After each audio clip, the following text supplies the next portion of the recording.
എല്ലാവർക്കും ഞങ്ങളുടെ യൂട്യൂബ് ചാനലിലേക്ക് വീണ്ടും സ്വാഗതം. ഇന്ന് നമ്മളിവിടെ തയ്യാറാക്കുന്നത് ഏറ്റവും എളുപ്പത്തിൽ നമുക്ക് തയ്യാറാക്കാവുന്ന ഒരു ഫ്രൂട്ട് ബ്രെഡിൻ്റെ റെസിപ്പിയാണ്. പെട്ടെന്ന് തന്നെ നമുക്ക് ഓവണോ അതുപോലെ തന്നെ ബീറ്ററോ ഒന്നും തന്നെ ഇല്ല വേണ്ട. നമുക്ക് സാധാരണ വിസ്കോ അല്ലെങ്കിൽ ഒരു ടീസ്പൂണോ ഉപയോഗിച്ച് തയ്യാറാക്കാവുന്ന വളരെ ഈസി ആയിട്ട് നമുക്ക് ആർക്ക് വേണമെങ്കിലും ഉണ്ടാക്കാവുന്ന ഒരു അടിപൊളി ഫ്രൂട്ട് ബ്രെഡിൻ്റെ റെസിപ്പിയാണ്. അപ്പോൾ നമുക്ക് വേഗം തന്നെ റെസിപ്പിയിലോട്ട് കടന്നാലോ. അപ്പോൾ നമുക്ക് നമ്മുടെ ഫ്രൂട്ടി ബ്രെഡ് ഉണ്ടാക്കാനായിട്ട് തുടങ്ങാം. അപ്പോൾ അതിന് വേണ്ടിയിട്ട് ഞാൻ 2 മുട്ടയാണ് എടുത്തിരിക്കുന്നത്. റൂം ടെമ്പറേച്ചറിലുള്ള മുട്ടയാണ്.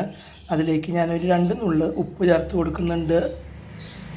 ഇനി ഇതിലേക്ക് നമ്മൾ ഒരു 3/4 ടീസ്പൂൺ ഈസ്റ്റ് ചേർത്ത് കൊടുക്കാം.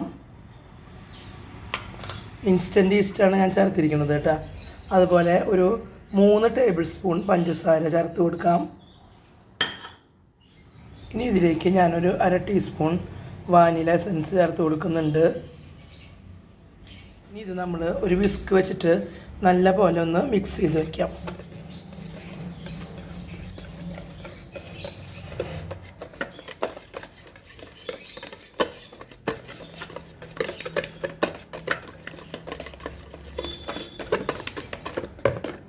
ഇനി ഇതിലേക്ക് നമ്മൾ 1.5 കപ്പ് മൈദയാണ് ചേർത്ത് കൊടുക്കണം കേട്ടോ.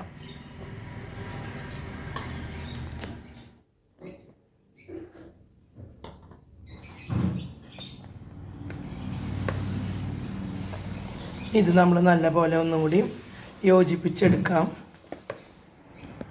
ഇനി നമ്മളിതിലേക്ക് കുറേശ്ശെ ചൂടുപാല് ചേർത്തിട്ട് ഇളം ചൂടുള്ള പാല് കേട്ടോ. അപ്പോൾ ഞാനൊരു 1/2 കപ്പിനേക്കാൾ കൂടുതൽ ഇളം ചൂടുപാല് എടുത്തിട്ടുണ്ട്.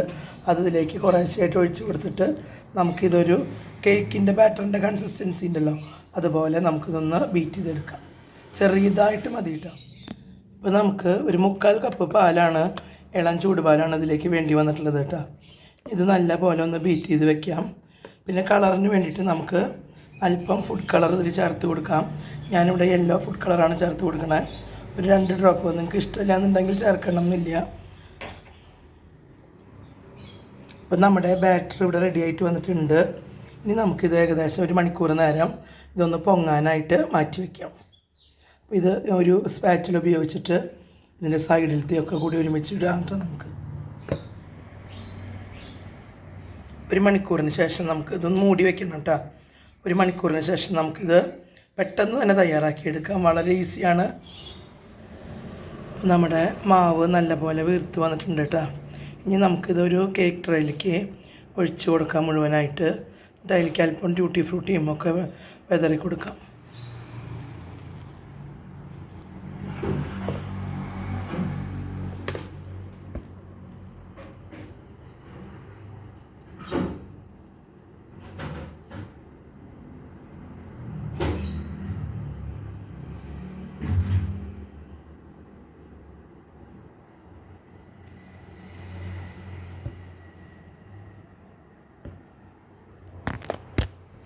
നമ്മൾ കുറച്ച് ട്യൂട്ടി ഫ്രൂട്ടി എടുത്തിട്ടുണ്ട്. അത് നമ്മളിതിലേക്കൊന്ന് വിതറി കൊടുക്കുകയാണ് കേട്ടോ.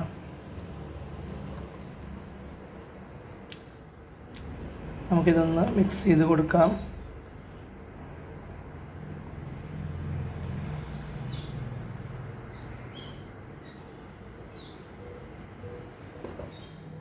ഇനി നമുക്ക് മീതെ ഞാൻ കുറച്ച് കറുത്ത മുന്തിരിയും ഒന്ന് മീതെ ഇട്ട് കൊടുക്കുന്നുണ്ട്.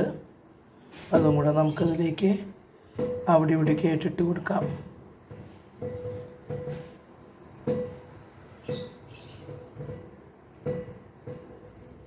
ഇനി നമ്മൾ ഇത് ഒരു ഇഡലി ചെമ്പിലേക്ക് ആവിയിൽ വെക്കാനാണ് പോണേ.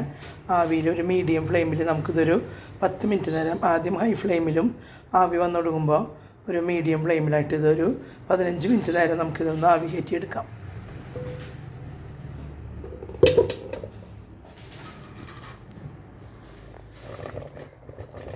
ഇപ്പോൾ ഏകദേശം 15 മിനിറ്റ് ആയിട്ടുണ്ട്. നമ്മുടെ ബ്രെഡ് നല്ല പോലെ ആയി വന്നിട്ടുണ്ട്. ഫ്രൂട്ടി ബ്രെഡ് കണ്ടോ, തൊടുമ്പോഴൊക്കെ ഒന്നൊരു കുഴപ്പമില്ല. അപ്പം നമുക്കിത് സ്റ്റവിൽ നിന്ന് മാറ്റി വയ്ക്കാം. ഇപ്പോൾ നമ്മുടെ അടിപൊളിയായിട്ടുള്ള ഫ്രൂട്ട് ബ്രെഡ് ഇവിടെ റെഡി ആയിട്ട് വന്നിട്ടുണ്ട്. അടിപൊളിയായിട്ട് വന്നിട്ടുണ്ട്. എല്ലാവർക്കും കാണുമ്പോൾ തന്നെ മനസ്സിലാവുണ്ടാവും. നല്ല സോഫ്റ്റാണ്. അപ്പോൾ ഇത് നമുക്ക് ചെറിയ കഷ്ണങ്ങളാക്കി കട്ട് ചെയ്താൽ സ്കൂൾ വിട്ട് വരുമ്പോൾ കുട്ടികൾക്കും ഒക്കെ കൊടുക്കാൻ വളരെ നല്ലതാണ്. അപ്പോൾ നിങ്ങൾക്ക് എൻ്റെ വീഡിയോ ഇഷ്ടമായെന്ന് ഞാൻ വിചാരിക്കുന്നു. ഇഷ്ടമായാൽ നിങ്ങളിത് ലൈക്ക് ചെയ്യണം, ഷെയർ ചെയ്യണം, അതുപോലെ ഞങ്ങളുടെ ചാനലിനെ നിങ്ങൾ സപ്പോർട്ട് ചെയ്യണം. അടുത്തൊരു ഉഗ്രം വീഡിയോയുമായി ഞങ്ങൾ ഉടനെ വരാം. ഓക്കേ.